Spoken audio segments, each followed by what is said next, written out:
For a while, I thought my work as a teacher would be the thing I needed to push me into being a writer. But it was my secondary career of plant styling that enabled me to tell this story about loss. And so while I always knew subconsciously I had something to say, I don't think I would have been able to tell this story without having plants as a symbol to do that. Hi, my name is Maryah Greene. I'm a plant stylist and the author of the picture book, Good Things. Good Things is a story of a young boy named Malcolm who mourns the loss of his father through caring for the houseplants that they love so much together. And it talks about memory, trial and error, and perseverance.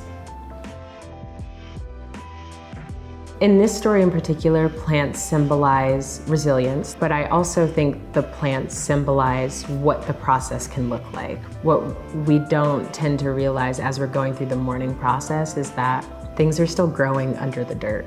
You can't always just see the growth just like that the next day. And so plants for me serve as that symbol of growth isn't always super easy to see. It may not come straight away, but you just have to know and believe that the time that you spend with the best intentions will make things grow.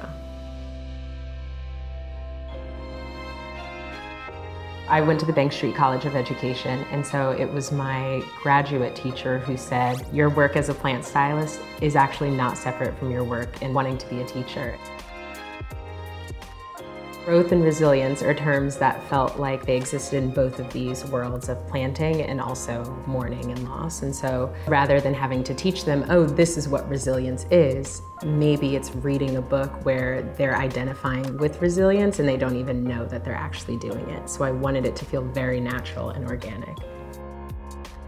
Specifically for Black boys, I want it to be an example of what mourning can look like, because I think very often we have this expectation of kids to express themselves in the ways that make us feel comfortable, but that's not always the best way for them to express it. And so I just wanted to create something that allowed them to feel like their feelings were valid and could be able to identify, oh, that's exactly what I'm feeling.